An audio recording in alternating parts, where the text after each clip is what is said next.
Hi Marcella, this is chapter 15 of book 2. Hey, Christian says gently as he pulls me into his arms. Please don't cry, Anna. Please, he begs. He's on the bathroom floor, and I'm in his lap. I put my arms around him and weep into his neck, cooing softly into my hair. He gently strokes my back and my head.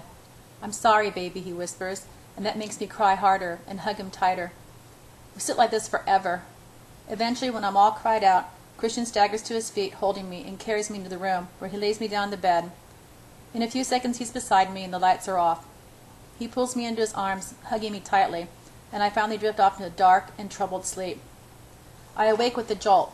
My head is fuzzy, and I'm too warm. Christian is wrapped around me like a vine. He grumbles in his sleep as I slip out of his arms, but he doesn't wake. Sitting up, I glance at the alarm clock. It's 3 a.m. I need an Advil and a drink. I swing my legs out of the bed and make my way to the kitchen, in the great room. In the fridge, I find a carton of orange juice and pour myself a glass. It is delicious, and my fuzzy head eases immediately. I hunt through the cupboards looking for some painkillers, and eventually come across a plastic box full of meds. I sink 2 Advil and pour myself another orange juice. Wandering to the great wall of glass, I look out at sleeping Seattle. The lights twinkle and wink beneath Christian's castle in the sky. Or should I say fortress. I press my forehead against the cool window. It's a relief. I have so much to think about. All the revelations of yesterday. I place my back against the glass and slide down onto the floor. The great room is cavernous in the dark, the only light coming from the 3 lamps above the kitchen island. Could I live here, married to Christian? After all he's done here? All this history he holds for him? Marriage. It's almost unbelievable and completely unexpected, but then everything about Christian is unexpected. My lips smirk with irony of this reality. Christian Grey, expect the unexpected, 50 shades of fucked up. My smile fades. I look like his mother. This wounds me deeply, and the air leaves my lungs in a rush. We all look like his mom. What the hell do I do from the disclosure of that little secret? No wonder he didn't want to tell me. Certainly he can't remember much of his mother. I wonder once more if he should talk to Dr. Flynn. If I should talk to Dr. Flynn, would Christian let me? Perhaps he could fill in the gaps. I shake my head. I feel world weary, but I'm enjoying the calm serenity of the great room and its beautiful works of art. Cold and austere, but in their own way still beautiful in the shadows and surely worth a fortune. Could I live here? For better or for worse? In sickness and in health? I close my eyes, lay my head back against the glass, and take a deep, cleansing breath. The peaceful tranquility is shattered by a visceral, primal cry that makes every single hair on my body stand to attention. Christian! Holy fuck! What's happened? I am on my feet, running back to the bedroom before the echoes to that horrible sound have died away. My heart thumping with fear. I flip one of the light switches, and Christian's bedside light comes alive. He's tossing and turning, writhing in agony. No! He cries out, and the eerie, devastating sound lances through me again. Shit! A nightmare! Christian? I lean over him, grab his shoulders, and shake him awake. He opens his eyes, and they are wild and vacant, scanning quickly around the empty room before coming back to rest on me. You left, you must have left, he mumbles, his wide eyes stare becoming accusatory, and he looks so lost. It wrenches my heart. Poor 50. I'm here. I sit down the bedside next to him. I'm here, I murmur softly in an effort to reassure him. I reach out to place my palm on the side of his face, trying to soothe him. You were gone, he whispers rapidly. His eyes are still wild and frightened, but he seems to be calming. I went to get a drink. I was thirsty. He closes his eyes and rubs his face. When he opens them, he looks so desolate. You're here. Oh, thank God. He reaches for me, and grabbing me tightly, he pulls me down the bed beside him. I went for a drink, I murmur. Oh, the intensity of his fear. I can feel it. His T-shirt is drenched in sweat, and his heart is pounding as he hugs me close. He's gazing at me as if reassuring himself that I'm really here. I gently stroke his hair, then his cheek. Christian, please, I'm here. I'm not going anywhere, I said soothingly. Oh, Anna, he breathes. He grasps my chin to hold me in place, and then his mouth is on mine. Desire sweeps through him, and unbidden my body responds. It's so tied and attuned to him. His lips are at my ear, my throat, then back at my mouth.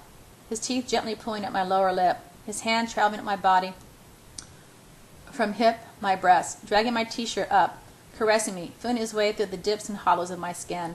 He elicits the same familiar reaction, his touch sending shivers through me. I moan as his hand cups my breast and his fingers tighten over my nipple. I want you, he murmurs. I'm here for you. Only you, Christian.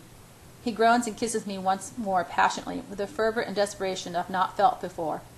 Grabbing the hem of his t-shirt, I tug, and he helps me pull it over his head. Kneeling between my legs, he hastily pulls me upright and drags my t-shirt off.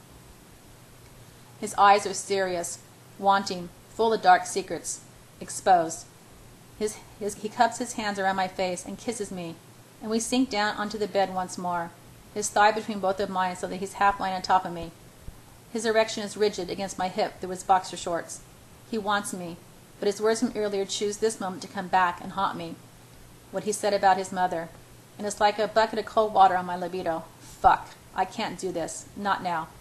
Christian, stop. I can't do this. I whisper urgently against his mouth, my hands pushing up on his upper arms. What? What's wrong, he murmurs, and starts kissing my neck, running the tip of his tongue lightly down my throat. Oh. No, please, I can't do this. Not now. I need some time. Please. Oh, Anna, don't overthink this, he whispers as he nips my earlobe. Ah, I gasp, feeling it in my groin, and my body bows, betraying me. This is so confusing. I'm just the same, Anna. I love you, and I need you. Touch me. Please.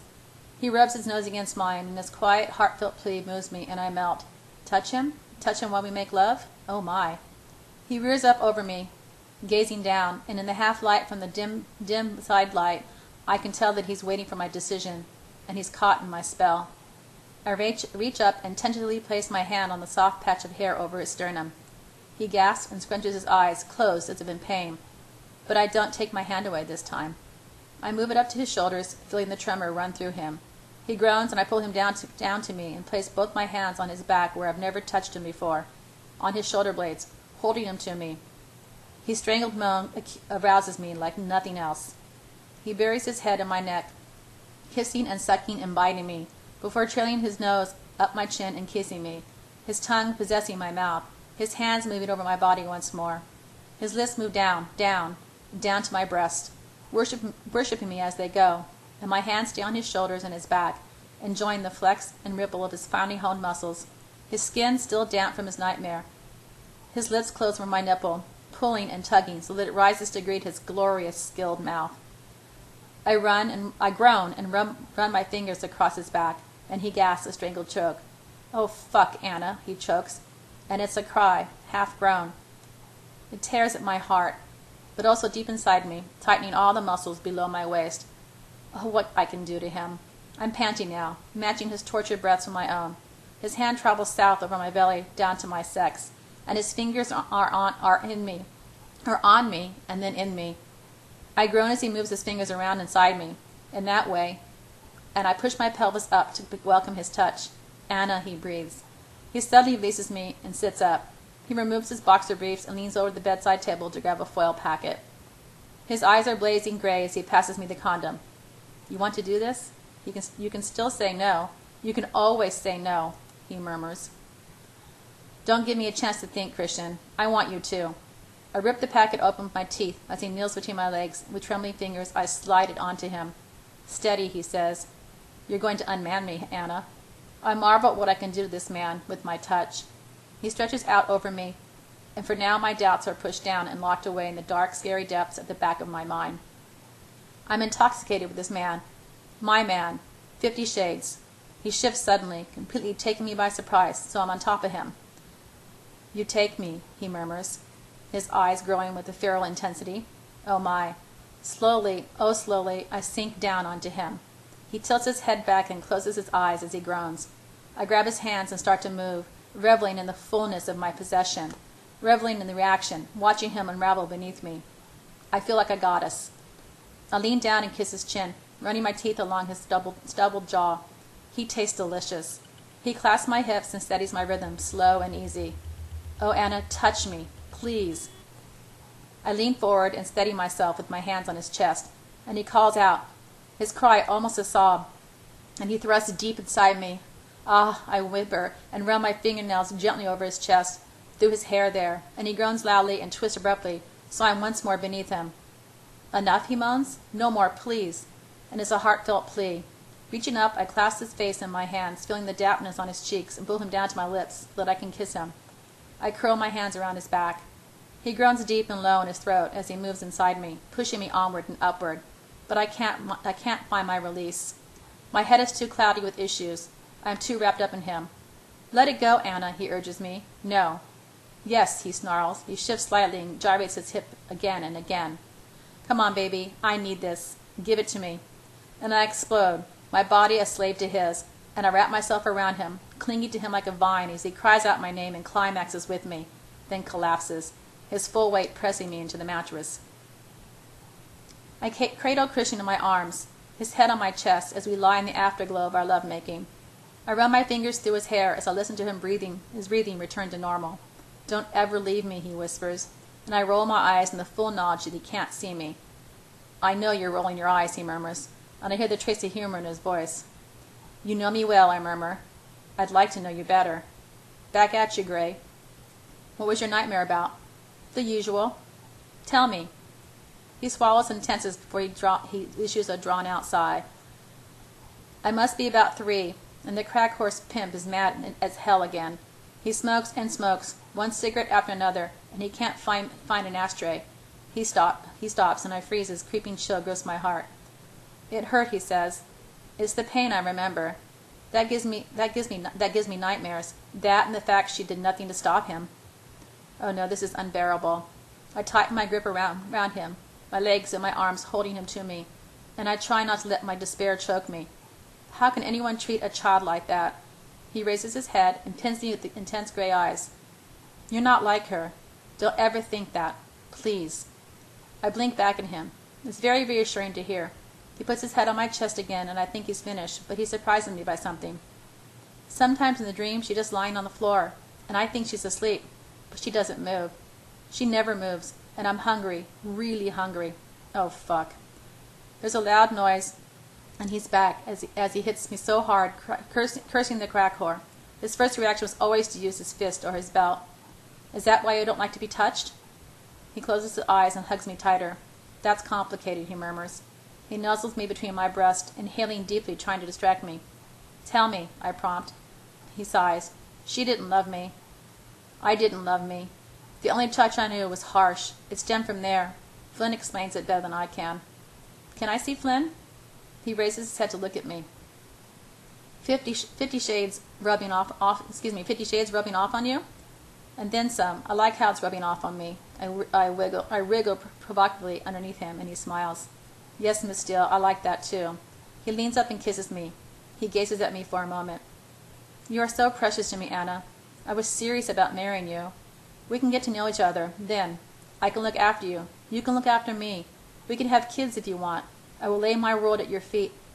Anastasia, I want you, body and soul, forever. Please think about it. I will think about it, Christian. I will. I was reassuring him, breathing once more. Kids? Jeez. I'd really like to talk to Dr. Flynn, though, if you don't mind. Anything for you, baby. Anything. When would you like to see him? Sooner rather than later. Okay. I'll make the arrangements this morning. He glances at the clock. It's late. We should sleep. He shifts to switch off the bedside light and pulls me against him. I glance at the alarm clock. Crap, it's 3:45. He curls his arms around me, his front to my back, and nuzzles my neck. I love you, Anna, still, and I want you to be by my side always. He murmurs as he kisses my neck. Now go to sleep. I close my eyes. Reluctantly, I open my heavy eyelids, and bright light fills the room. I groan. I feel cloudy, disconnected from my leaden limbs, and Christian is wrapped around me like ivy. As usual, it's too warm. It can't be later than 5 in the morning. The alarm has not gone off yet. I stretch out to free myself from his heat, turning his arms, and he mumbles, something unintelligible in his sleep. I glance at the clock. 8:45. Shit. I'm going to be late. Fuck. I scramble out of bed and dash to the bathroom. I'm showered and out within 4 minutes. Christian sits up in bed watching me with ill-concealed amusement coupled with weariness as I continue to dry myself and gathering my clothes. Perhaps he's waiting for me to react to yesterday's revelations. Right now, I just don't have time. I check my clothes. Black slacks, black shirt, all a bit Mrs. R, but I don't have a second to change my mind. I hastily don black bra and panties, conscious that he's watching my every move. It's unnerving. The panties and bra will do. You look good, Christian purrs from the bed. You can call in sick, you know. He gives me his devastating, lopsided, 150% panting, busty smile.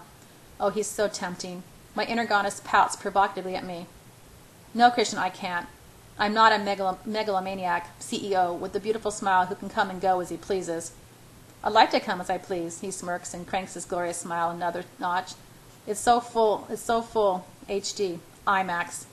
Christian, I scold. I throw my towel at him and he laughs. Beautiful smile, huh? Yes, you know the effect you have on me. I put on my watch. Do I? He blinks innocently. Yes, you do. Same effect you have on all women. Gets really tiresome watching them all swoon. Does it? He cocks his eyebrow at me, more amused. Don't play the innocent, Mr. Gray. It really doesn't suit you. I mutter distractedly as I scoop my hair into a ponytail and pull on my black high-heeled shoes. There, that will do. When I bend to kiss him goodbye, he grabs me and pulls me down onto the bed, leaning over me and smiling from ear to ear. Oh my. He's so beautiful. Eyes bright with mischief, floppy just fucked again hair, that dazzling smile. Now he's playful. I'm tired, still reeling from all the disclosures of yesterday. Well, he's bright as a button and sexy as fuck. Oh, exasperating. 50. What can I do to tempt you to stay, he says softly, and my heart skips a beat and begins to pound. He is temptation personified. You can't, I grumble, struggling to sit up. Let me go. He pouts and gives up. Grinning, I trace my fingers over his sculptured lips. My 50 Shades. I love him so in all this monumental fucked upness. I haven't even begun to process yesterday's events and how I feel about them. I lean to kiss him, thankful that I have brushed my teeth. He kisses me long and hard, and then swiftly sets me on my feet, leaving me dazed, breathless, and slightly wobbly. Taylor will take you, quicker than finding somewhere to park. He's waiting outside the building. Christian says kindly, and he seems relieved. Is he worried about my reaction this morning? Surely this morning proved that I'm not going to run. Okay, thank you, I mutter, disappointed that I'm upright on my feet, confused by his hesitancy and vaguely irritated that once again I won't be driving my Saab. But he's right, of course. It will be quicker with Taylor. Enjoy your lazy morning, Mr. Gray. I wish I could stay, but the man who owns the company I work for would not approve of his staff ditching just for hot sex. I grab my purse.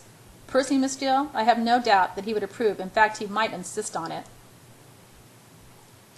Why are you staying in bed? It's not like you. He crosses his hands behind his head and grins at me. Because I can, Miss Steele. I shake my head at him. Laters, baby.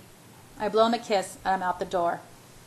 Taylor is waiting for me, and he seems to understand that I'm late because he drives like a bat out of hell to get me to work. I'm grateful when he pulls up to the curb, grateful to be alive. His driving was scary. And grateful that I'm not hideously late. Only 15 minutes. Thank you, Taylor, I mutter, ashen-faced. I remember Christian telling me he drove tanks. Maybe he drives for NASCAR, too. Anna, he nods a farewell, and I dash into my office, realizing as I open the door to reception that Taylor has seemed to have overcome the Miss Steele formality. It makes me smile. Claire grins at me as I rush through reception, making my way to the back. Anna, Jack calls out. Get in here. Oh, shit. What time do you call this? He snaps. I'm sorry, I overslept. I flush crimson. Don't let it happen again.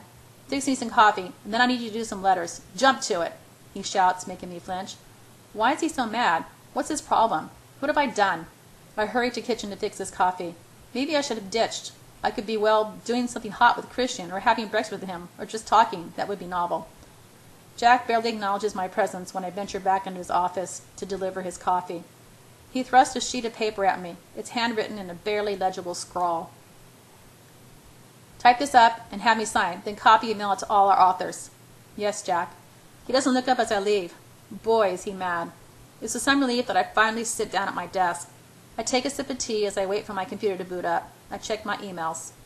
From Christian Gray, subject missing you, to Anastasia Still. Please use your BlackBerry. X. Christian Gray, CEO, Gray Enterprises Holdings Incorporated. From Anastasia Still. All right for some. To Christian Gray. My boss is mad. I blame you for keeping me up late last night with your shenanigans. You should be ashamed of yourself. Anastasia Still, assistant to Jack Hyde, editor, SIP. From Christian Gray. Shenanigans? To Anastasia Still. You don't have to work, Anastasia. You have no idea how appalled I am at my shenanigans. But I like keeping you up late. Please use your BlackBerry. Oh, and marry me, please. Christian Gray, CEO, Gray Enterprises Holdings, Incorporated. From Anastasia Steele. Living to make. To Christian Gray. I know your natural inclination is toward nagging, but just stop. I need to talk to your shrink. Only then will I give you my answer. I'm not opposed to living in sin. Anastasia Steele. Assistant to Jack Hyde, Editor SIP. From Christian Gray, subject BlackBerry. To Anastasia Steele. Anastasia, if you're going to start discussing Dr. Flynn, then use your BlackBerry. This is not a request. Christian Gray, now pissed CEO, Gray Enterprises Holdings, Incorporated. Oh shit. Now he's mad at me too. Well, he can stew for all I care. I take my BlackBerry out of my purse and eye it with skepticism. As I do, it starts ringing. Can he leave me alone? Yes, I snap. Anna, hi. Jose, how are you? It's good to hear your voice. I'm fine, Anna. Look, are you still seeing that Gray guy? Yes. Where is he going with this? Well, he's bought all my photos, and I thought I could deliver them up to Seattle. The exhibition closes Thursday, so I could bring them up Friday evening and drop them off, And maybe we could catch a drink or something. Actually, I was hoping for a place to crash, too. Jose, that's cool. Yeah, I'm sure we could work out something. Let me talk to Christian, and I'll call you back, okay? Cool. I'll wait to hear from you. Bye, Anna. Bye. And he's gone. Holy cow. I haven't seen or heard from Jose since his show. I didn't even ask him how it went, or if he sold any more pictures. Some friend I am. So I could spend the evening with Jose on Friday. How will Christian like that? I became aware that I'm biting my lip till it hurts. Oh, that man has double standards. He can, I shudder at the thought, bathe his batshit ex-lover. But I will probably get in a truckload of grief for wanting to have a drink with Jose. How am I going to handle this? Anna! Jack pulls me abruptly out of my reverie. Is he still mad? Where's that letter? Coming. Shit. What is eating him? I type up the letter in double quick time, print it out, and nervously make my way into his office. Here you go. I place it on his desk and turn to leave. Jack quickly casts his critical, piercing eyes at me. I don't know what you've been doing out there, but I pay you to work, he barks. I'm aware of that, Jack, I mutter apologetically. I feel a slow flush creeping up my skin. This is full of mistakes, he says. Do it again. Fuck. He's beginning to sound like someone I know, but rudeness from Christian I can tolerate. Jack is beginning to piss me off. And get me another coffee while you're at it. Sorry, I whisper, and scurry out of his office as quickly as I can. Holy fuck. He's being unbearable. I sit back at my desk, hastily redo his letter, which has 2 mistakes in it, and check it thoroughly before printing. Now it's perfect. I fetch him another coffee, letting Claire know with a roll of my eyes that I'm in deep doo-doo. Taking a deep breath, I approach his office again. Better, he mumbles reluctantly as he signs the letter. Photocopy it, file the original, and mail it out to all the authors. Understand? Yes, I'm not an idiot. Jack, is there something wrong? He glances up, his blue eyes darkening as his gaze runs up and down my body. My blood chills. No. His answer is concise, rude, and dismissive. I stand there like an idiot. I profess not to be, and then shuffle back out of his office. Perhaps he, too, suffers from a personality disorder. Jeez, I'm surrounded by them. I make my way to the copy machine, which, of course, is suffering from a paper jam. And when I fix it, I find it's out of paper. This is not my day. When I'm finally back at my desk stuffing envelopes, my BlackBerry buzzes.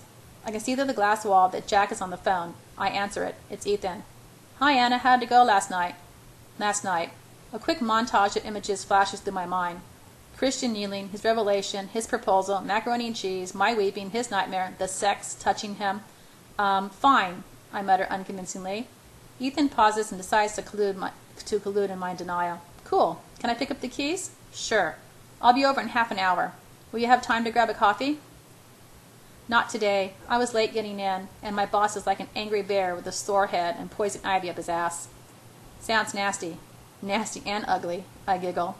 Ethan laughs and my mood lifts a little. Okay, see you in 30. He hangs up. I glance at Jack and he's staring at me. Oh shit. I studiously ignore him and continue to stuff envelopes. Half an hour later my phone buzzes and it's Claire. He's here again, in reception, the blonde god.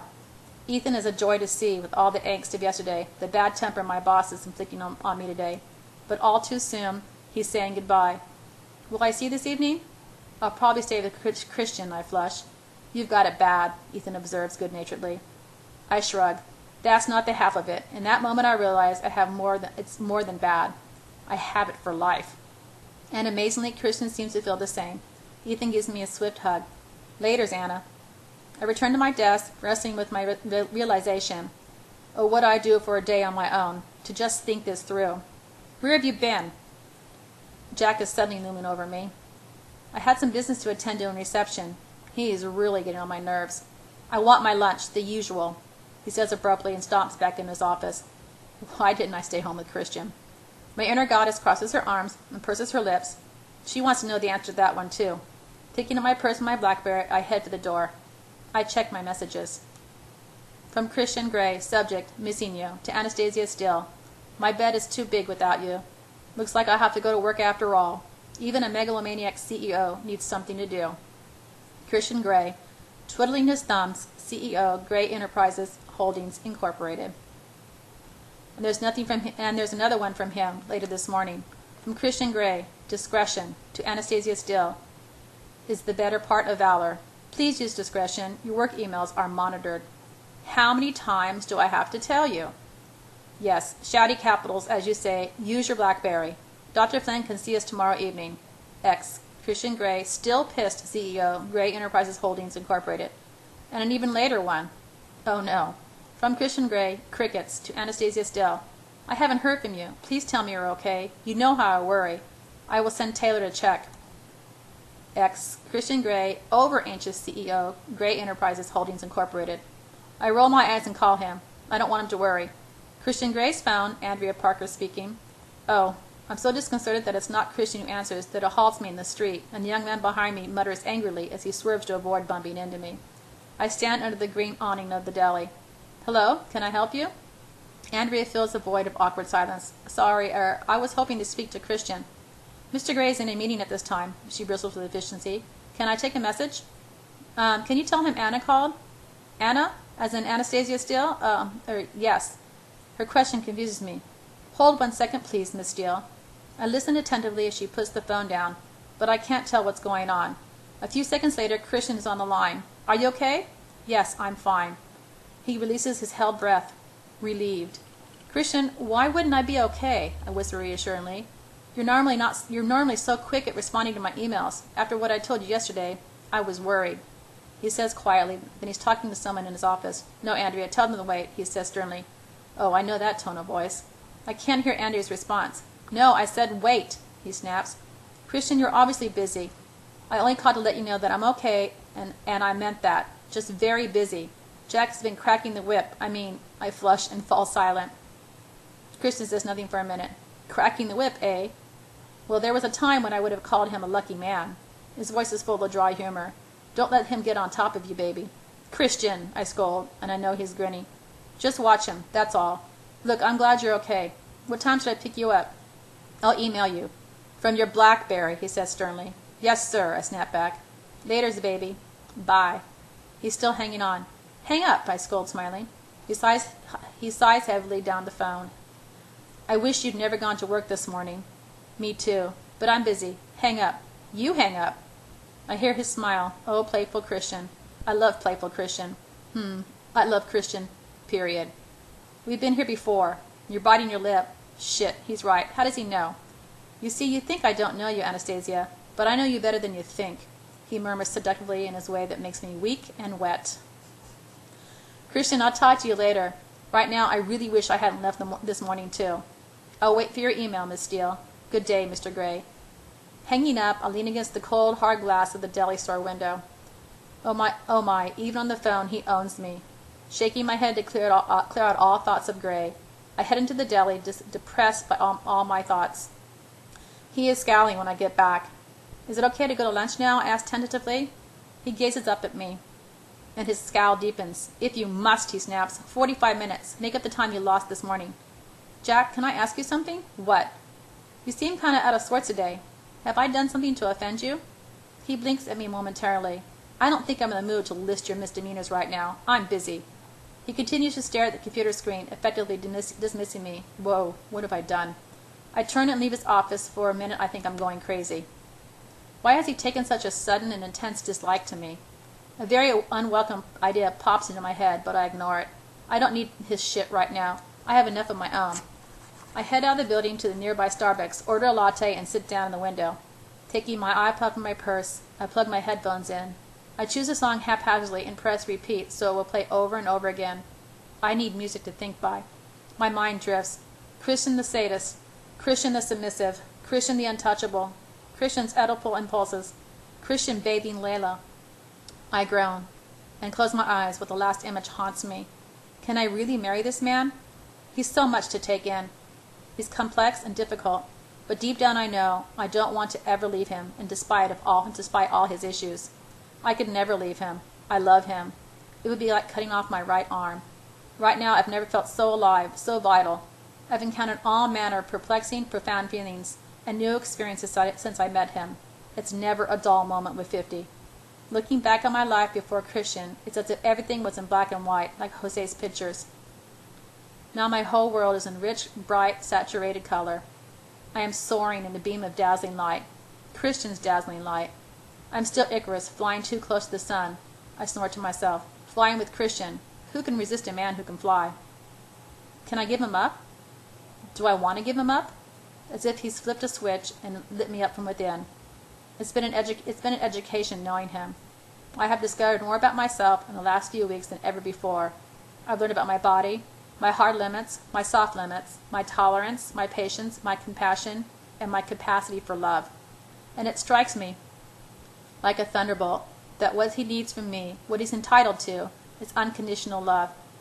He never received it from the crack whore. It is what he needs. Can I love him unconditionally? Can I accept him for who he is, regardless of his revelations last night? I know he's damaged, but I don't think he's irredeemable. I sigh, recalling Taylor's words. He's a good man, Miss Steele. I've seen the weighty evidence of his goodness, his charity work, his business ethics, his generosity, and he doesn't see it in himself. He doesn't feel deserving of any love. Given his history and his predilections, I have an inkling of his self-loathing. Why has he never let anyone in? Can I get past this? He said once that I couldn't begin to understand the depths of his depravity. Well, he's told me now, and given the first few years of his life, it doesn't surprise me, though it's still a shock to hear it out loud. At least he's told me, and he seems happier now that he has. I know everything. Does it devalue his love for me? No, I don't think so. He's never felt this way before, and neither have I. We've both come so far. Tears prick and pool in my eyes as I recall his final barriers crumbling last night when he let me touch him, and it took Layla and all her craziness to get us there. Perhaps I should be grateful. The fact that he bathed her is not quite such a bitter taste on my tongue now. I wonder which clothes he gave her. I hope it wasn't my plum dress. I liked that. So can I love this man with all his issues unconditionally? Because he deserves nothing less. He still needs to learn boundaries and little things like empathy and to be less controlling. He says he no longer feels the compulsion to hurt me. Perhaps Dr. Flynn will be able to cast some light on that. Fundamentally, that's what concerns me the most, that he needs that, and has always found like-minded women who need it too. I frown. Yes, this is the reassurance I need. I want to be all things to this man, his alpha and his omega and everything in between, because he is still all things to me. I hope Flynn will have the answers, and maybe then I can say yes. Christian and I can find our own slice of heaven close to the sun. I gaze out at the bustling lunchtime Seattle. Mrs. Christian Gray. Who would have thought? I glance at my watch. Shit. I leap from my seat and dash to the door. A whole hour of just sitting. Where did the time go? Jack is going to go ballistic. I slink back to my desk. Fortunately, he's not in his office. Looks like I've gotten away with it. I gaze intently at my computer screen, unseen, trying to reassemble my thoughts into work mode. Where were you? I jump. Jack is standing arms crossed behind me. I was in the basement photocopying. I lie. Jack's lips press into a thin, uncompromising line. I'm leaving for my plane at 6:30. I need you to stay until then. Okay, I smile sweetly as I can manage. I'd like my itinerary for New York printed out and photocopied 10 times, and get the brochures packed up, and get me some coffee. He snarls and stalks into his office. I breathe a sigh of relief and stick my tongue out at him as he closes the door. Bastard. At 4 o'clock, Claire rings from reception. I have Mia Gray on the line for you. Mia? I hope she doesn't want to hang out at the mall. Hi, Mia. Hi, Anna. How are you? Her excitement is stifling. Good. Busy today. You? I'm so bored. I need to find something to do, so I'm arranging a birthday party for Christian. Christian's birthday? Geez, I had no idea. When is it? I knew it. I knew he wouldn't tell you. It's on Saturday. Mom and Dad want everyone for a meal to celebrate. I'm officially inviting you. Oh, that's lovely. Thank you, Mia. I've already called Christian and told him, and he gave me your number here. Cool. My mind is in a flat spin. What the hell am I going to get Christian for his birthday? What do you buy the man who has everything? And maybe sometime next week we can go for lunch? Sure, how about tomorrow? My boss is away in New York. Oh, that would be cool. Anna, what time? 12:45. I'll be there. Bye, Anna. Bye. I hang up. Christian. Birthday. What on earth should I get him? From Anastasia Still, subject, Anti-Vaudevillian, to Christian Grey. Dear Mr. Grey, when exactly were you going to tell me? What should I get my old man for his birthday? Perhaps some new batteries for his hearing aid? Anastasia Still, assistant to Jack Hyde, editor SIP. Subject, prehistoric. To Anastasia Still, don't mock the elderly. Glad you're alive and kicking, and that Mia has been in touch. Batteries are always useful. I don't like celebrating my birthday. Christian Grey, deaf as a post, CEO, Grey Enterprises Holdings Incorporated. From Anastasia Still, Dear Mr. Grey, I can imagine you pouting as you wrote that last sentence. That does things to me. Anna. Anastasia Still, assistant to Jack Hyde, editor, SIP. From Christian Grey, rolling eyes. Miss Steele, will you use your BlackBerry? Christian Grey, twitchy-palmed, CEO, Grey Enterprises Holdings Incorporated. I roll my eyes. Why is he so touchy about emails? From Anastasia Steele, subject inspiration, to Christian Grey. Dear Mr. Grey, your twitchy palms your twitchy palms can't stay still for long, can they? I wonder what Dr. Flynn would say about that. But now I know what to give you for your birthday, and I hope it makes me sore. Anna. From Christian Grey, subject angina. To Anastasia Steele, Miss Steele, I don't think my heart could stand the strain of another email like that, or my pants for that matter. Behave. Christian Grey, CEO, Grey Enterprises Holdings Incorporated. From Anastasia Steele, trying, Christian, I am trying to work for my very trying boss. Please stop bothering me and being trying yourself. Your last email nearly made me combust. Anna. P.S. Can you pick me up at 6:30? Subject, I'll be there. To Anastasia Still, nothing would give me greater pleasure. Actually, I can think of any number of things that would give me greater pleasure, and they all involve you. Christian Grey, CEO, Grey Enterprises and Holdings Incorporated. I flush, reading his response, and shake my head. Email banter is all well and good, but we really need to talk. Perhaps once we've seen Dr. Flynn. I put my BlackBerry down and finished my petty cash reconciliation. By 6:15, the office is deserted. I have everything ready for Jack, and his cab for the airport is booked, and I just have to hand him his documents. I glance anxiously through the glass, but he's still deep in his telephone call, and I don't want to interrupt him. Not in the mood he's in today. I wait for him to finish.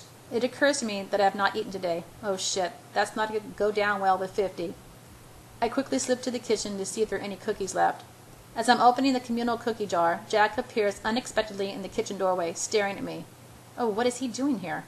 He stares at me. Well, Anna, I think this might be a good time to discuss your misdemeanors. He steps in, closing the door behind him, and my mouth instantly dries as alarm bells ring loud and piercing in my head. Oh, fuck.